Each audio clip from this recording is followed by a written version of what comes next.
Hey everybody, happy Tutorial Thursday. How are y'all doing? Wherever you are out there on the internet today, I hope everyone is having a great Thursday. Excuse me while I get my windows sorted out. Sorry I'm a little late. I was running a little late and then my stomach said, no, you will eat something before you stream or you will have a very uncomfortable stream. So, mashed potatoes to the rescue. My very classy lunch. But thanks so much for joining me on the lunchtime tutorial stream today. We are going to be making these. This is actually the lunchtime tutorial project from last week, which got canceled because there was water spraying out of a pipe underneath my house. So currently no water spraying out of pipes anywhere in my house, except for, possibly the shower, but that's intentional. So here we are with organic Bangle trio, and this is where I get to confess that when I was making my samples, I did not use enough wire. I wear a very small bangle, and yeah, these are like bangles for wee bitty tiny children. So I did adjust that measurement in the online supply list. You can find that on beadingdreams.com, but we are also right now going to talk about tools and supplies for this afternoon's tutorial. So you're going to need some 14 or 16 gauge wire. And so I cut 16 inches, I believe, for these. And like I said, they wind up being very bitty. So I upped that to 18 inches per, hi Lori! I know, right? Bangles for Lauren. I mean, they would actually fit, they would fit Carol if I made them oval, but they're VV small.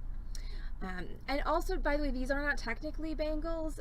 They do have a clasp mechanism, which again, as somebody who likes to wear my bangles fairly tight, I always do appreciate that because it allows you to have a tighter fit if you want it. If you want one that you can take on and off, because all these that live on my right wrist, they just kind of live here, and every time I go through TSA and they're like, oh no, you're not going to go through the scanner, you're going to go through the metal detector. I'm like, really? Do I have to? Can't I can't you strip search me instead? Because these things are, especially in my current pandemic form, post-pandemic form, whatever, they're hard to take off. But anyway, so these are faux bangles.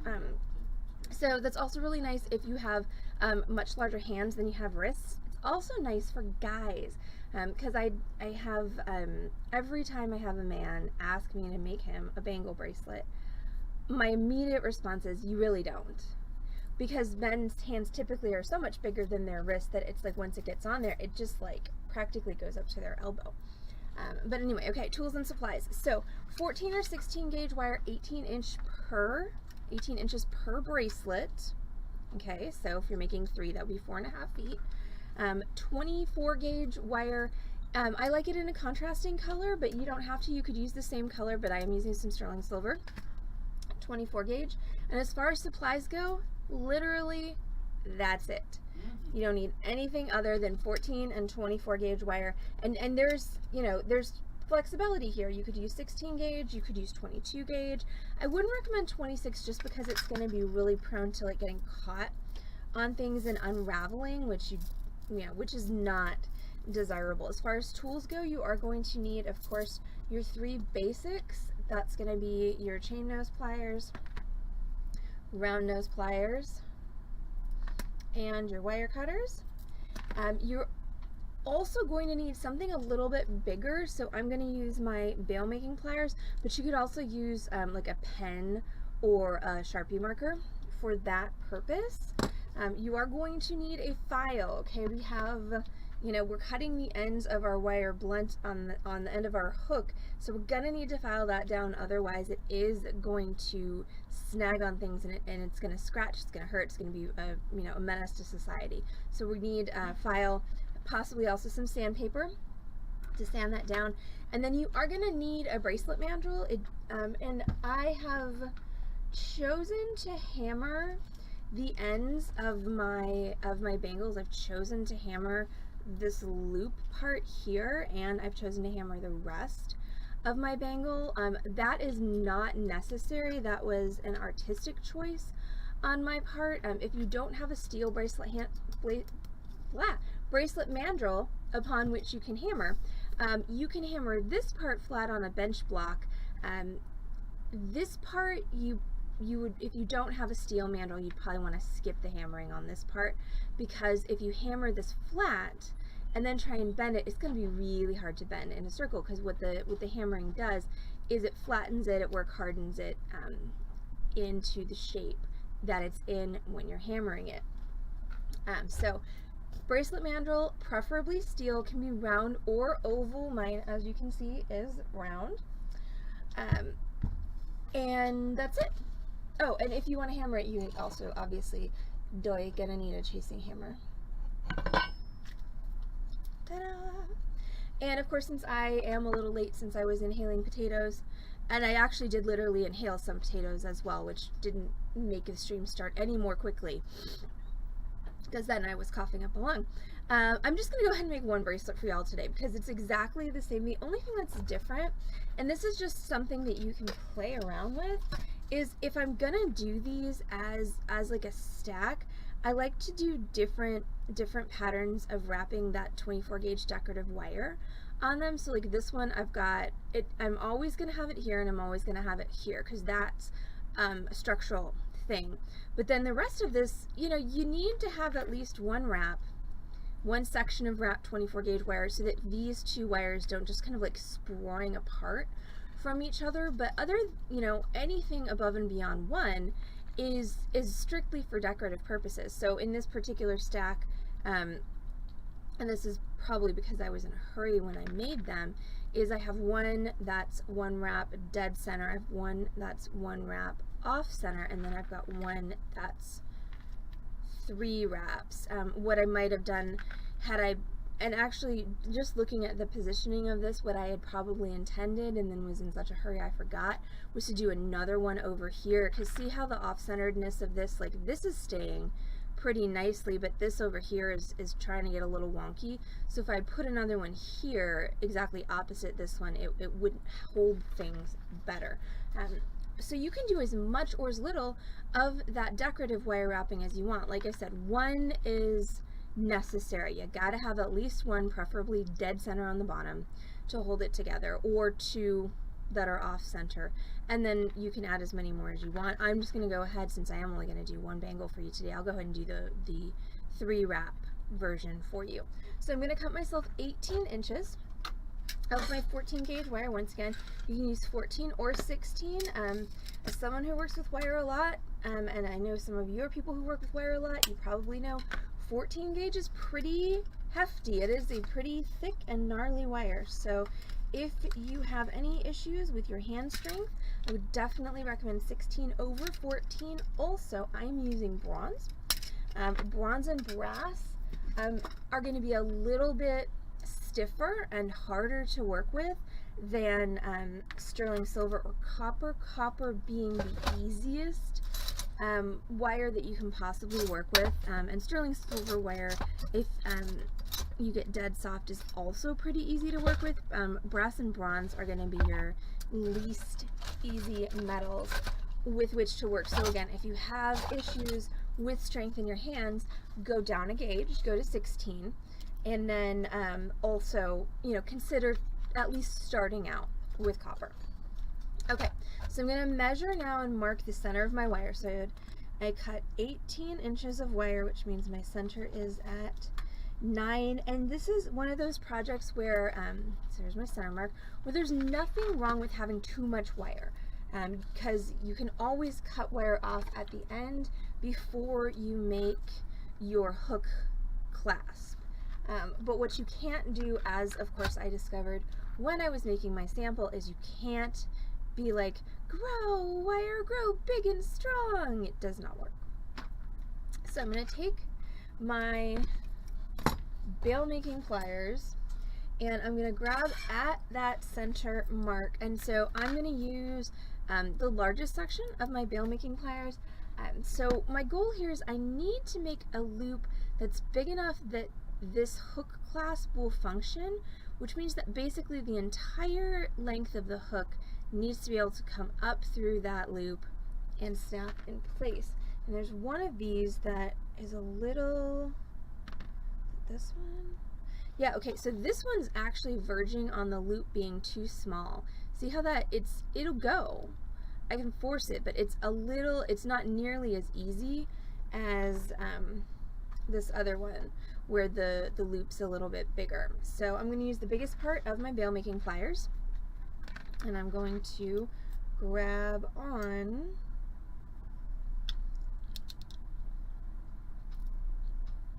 okay, so what I've done is I've got my bail making pliers and I grab right on that center mark. So you can see that center mark right there in between the jaws of my bail making pliers, and I'm going to hold really hard and I'm just going to pull this wire around one side and then the other side. So what I want is, I don't want to just take one side all the way around to make my circle, because then I'm going to have uneven wires. So I've got my two sides evenly pulled around to make my circle, and that's going to be the receptacle for my hook. And I'm going to take my chain nose pliers, and I now have these two wires crossing each other, and obviously that's not what I need. That's not the shape that's going to make my bracelet. So I'm going to take my chain nose and I'm just going to grab each wire right at that crossing point, and I'm just going to bend it. And once again, okay, 14 gauge wire is not easy to bend, so you got to hold really hard on this loop, and I'm just going to bend that wire straight. So now what I've actually basically made is my lady with a scarf. So I've taken this wire and I've centered it basically on the central axis of this circle that I made. Now I'm going to do the exact same thing with this wire. So I'm just going to grab that with my pliers and I'm just going to bend that so that now I have, ideally, two wires next to each other. And I want to have that all the way down my piece, which I don't right now. My wires, I've got about 1.5 inches of good parallelness going on, and then they start crossing. So what I'm going to do is I'm just going to use my fingers to try and straighten out those wires. So if my wire's curving in this fashion, I'm going to put pressure on the top of it, and that's going to flatten out that curve. So I'm going to do that with both my pieces of wire, so that hopefully I can get them to be reasonably parallel. Another good trick for getting your wires to be parallel is to take two pairs of pliers. And they should be two pairs of flat pliers, so I'm cheating a little bit with my bail making pliers. And just give your wires a bit of a twisting, and that will help them to be parallel as well. Hi, made a rhyme. Alright, so now I have my wires and they are parallel, yay! So now, before I bend this around in a circle, I'm going to do my wire wrapping with my 24 gauge wire. So I'm just going to start with this one. So that's going to keep that from being too squirrely, and then I can measure and mark my other wraps. Now the cool thing about these wraps is until you,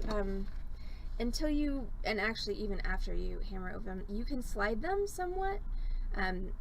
The hammering will hold them in place for the most part, but you will have a little bit of wiggle room for adjustability on this piece. So if you don't measure your wraps completely perfectly, you will be able to scooch them. Okay, so I'm going to start by wrapping right here. So I'm going to wrap about, you know, a little bit more than 1/4 inch just to hold these two wires securely together. So I'm going to take my wire. And this is my 24 gauge, and I'm going to tuck it under my thumb, and I'm just going to start wrapping it around nice and tightly, okay? I'm really pulling hard on this wire, okay? As you can see, it's leaving a dent in my finger, because it's very important that this wrap be tight. This is, with this type of wrapping, any type of binding like this, like my main thing that I see with beginners, and the main reason that projects don't work, is because it's not tight enough. Your binding isn't tight enough, and therefore it isn't actually holding anything. And so that is what we want to avoid. Now I'm going to take my wire cutters, and I'm going to decide at this point what's going to be the inside and what's going to be the outside of my bracelet. So whichever side I cut my wires on is going to be the inside. So So I'm just going to go ahead and snip those two. And then I'm going to take the ends of the wires and I'm just going to push them down.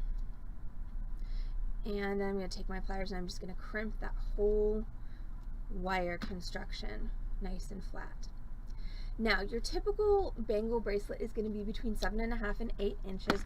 I'm going to do 8 inches just because that math is a lot easier than 7.5. So, if my finished bangle is going to be 8 inches in circumference, that means that my center wrap needs to happen about 4 inches from the end of my bangle, which is my loop. So I'm going to find that 4-inch mark. I'm going to grab my marker and I'm going to mark across both wires at that 4-inch mark. So that theoretically should be the center of my 8-inch bangle style bracelet. And I'm going to take my wire and so what I want to do is I want to do approximately the same length of wrapping, but I want it to span. Also, let's don't lose our marks. I want it to span the center, which means I need to start a little bit to the left if I'm wrapping to the right, or a little bit to the right if I'm wrapping to the left. Tuck that under your thumb again and wrap around, and once again I'm pulling because I want to make this nice and tight.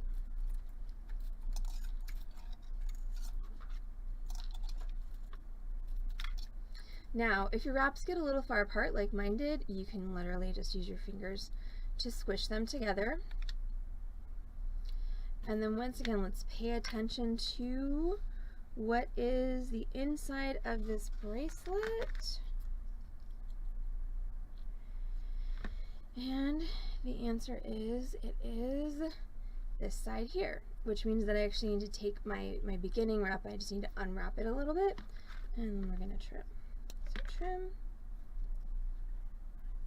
trim, and then press down and crimp the whole thing. So then we're just going to go evenly in between these 2 points. So if I'm just going to go from wrap to wrap, that's a 3-inch distance. And so that's 1.5 inches. So I just put these on my ruler, and I'm just, for ease of measuring, I'm measuring from the end of this wrap to the end of this wrap. So that's 1.5 inches, and then we want to do the same thing on the other side. So from the end of that wrap, 1.5 inches there.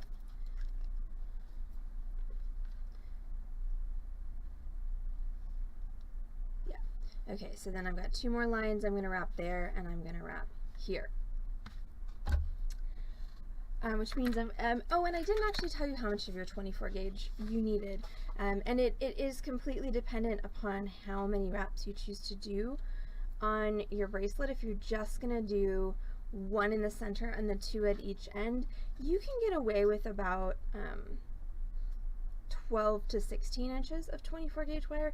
But if you're going to do more, if you're going to do the amount that I'm doing, you are actually going to need approximately 2 feet of wire per bracelet of your 24 gauge. And this is just, once again, because we're wrapping, and so when you're wrapping, you use more wire than you think you're going to, because circumference of a circle is approximately 3 times its diameter and all of that business. Let's see, so today is Tutorial Thursday. That means I'll be back tonight on this channel, twitch.tv/beadingdream, with a torch tutorial. I'm actually going to deface some United States currency tonight. I'm going to make a pair of dapped and soldered penny. I'm basically making 2 beads out of dapped and soldered pennies. I'm going to make them into earrings, but there's no reason you couldn't make them into whatever you want. Use them on bracelets, use them on necklaces, whatever. So it's mainly the particulars of doing the dapping and doing the soldering, and the particulars of working with currency, because in the US, and I'm sure a lot of countries are like this, as metals got more expensive, they changed the metals with which the currency were made. And so I'll talk about that tonight as well when I'm doing my penny earrings. I do have an off-site event this afternoon, so I should be back just in time to do the stream, but if I'm a little late, trust me, I am coming, I promise. Okay, and now I'm going to measure to the end for my 8 inches. That's going to be my final wrap. So I just measured, I'm measuring just from the beginning of my loop over here all the way to 8 inches. Once again, marking across both wires. This one's going to be different though, because 8 inches is literally the end of my bangle. So I don't want to center this wrap. I want to start at the 8 inches and go back towards my bangle. Easiest way to do that if you're right-handed is to actually flip it over. So I've been doing all of my wraps thus far with my loop on my left-hand side. So I'm just going to flip it over. That way I don't have to switch the actual directionality of my wrapping at all. I just switch the direction of the work around. And so I'm going to start at that mark that I made, and I'm going to wrap towards the center of my bangle.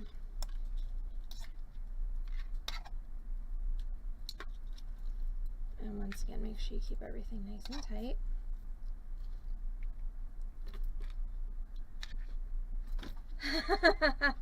I am still a little hungry. Good vibes. I was late on stream because I had to eat something, but that something was just, you know, instant mashed potatoes. So feel free to torture me.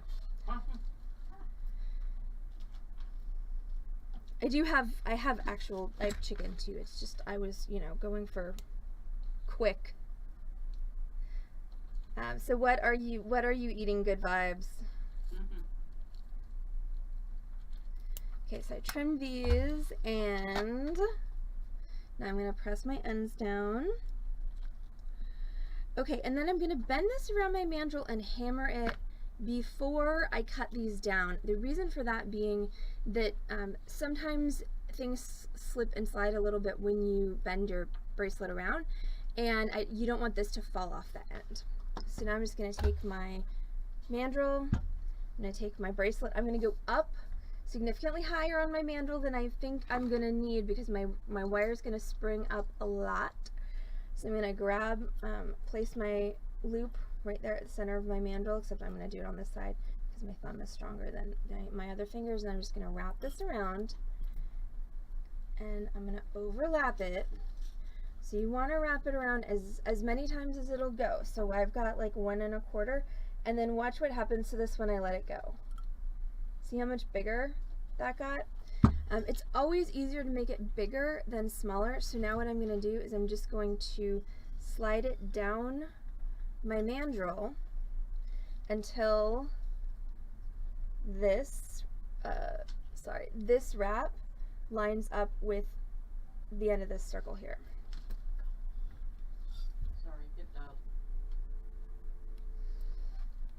And at this point, if you want to hammer it, this is the time to do so. So I'm going to just take my chasing hammer, and I can just rest my mandrel on some convenient surface. Don't whack your hands, it hurts. And you can just hammer that flat. And then if you want to go all the way around, when you're hammering, you've got to make sure that you're holding your bracelet tight to your mandrel, though, otherwise you're going to change the size of it, which is not what we want.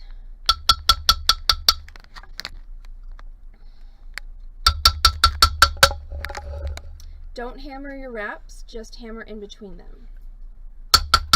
That 24 gauge is a little too fragile for you to hammer on it in that state.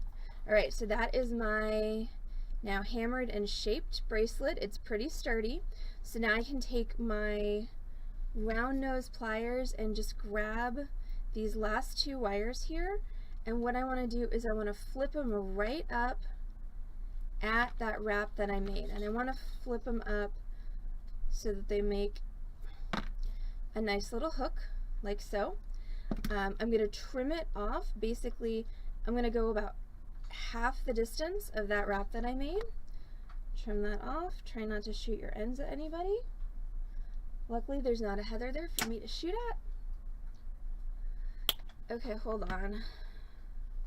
I have to read this and then I'll finish this project.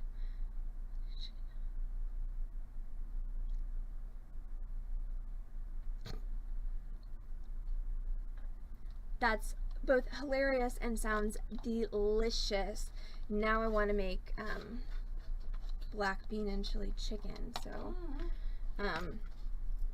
had teriyaki chicken last night though, with homemade teriyaki sauce that I made. It was so good, and I vacuum sealed it and I let it sit in the fridge for a couple days to marinate. Oh my god, it was so juicy. It was really yummy. Alright, so the last thing I'm going to do is file this down, because if you feel this, I mean, if you look at it on the camera, you can tell that it's not going to be fun to wear. So I'm just going to take my file and I'm going to knock those edges down. And my goal is to blunt them and round them out, so I shouldn't have any kind of catchy bits. I should be able to run this over, you know, against my fingers and not have it feel painful. And also, one thing, when you use your round nose, you are going to wind up with one that's longer than the other sometimes, so you might need to do a secondary trim. And just file that nice and smooth. Again, no catchy bits, no ouchy bits, etc. And then, like most bangles of this particular type, what keeps this closed is tension on the hook. So what you want to do before you declare it done is you actually want to pull it out so that when you close it, you got tension right here, and that's what's going to hold it closed on your wrist. And now I've actually made one of these for a normal sized human instead of a doll. So yay for that.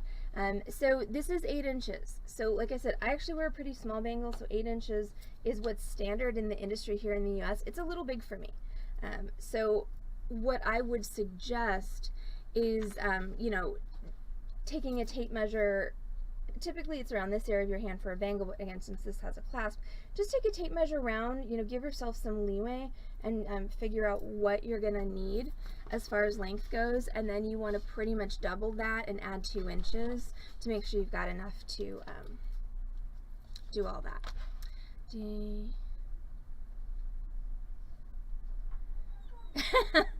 Interesting. Good point. All right, that's our lunchtime stream. Thank you so much for, I know it's not a trio, it's only one bangle, but once again, you just repeat 3 times if you want to make 3 bangles, and you can do this wrapping in any configuration you want. This one, and this one are a must. Anything else is just decorative. You can do it contrast. You can do them all different colors. There's all kinds of things you can do with this. So thanks so much for hanging out with us on our noon tutorial stream for our bangle. Thanks, Lori, and don't forget, I'll be back on this channel, twitch.tv/beadingdream, tonight at 6 p.m. with our Torch Thursday class. That is going to be my dapped and soldered penny beads, and I'll be making them into earrings on stream, but once again, you can make yours into whatever you want. Everyone have a great Thursday afternoon, and we'll see you all back on this channel, twitch.tv/beadingdream, tonight at 6. Bye!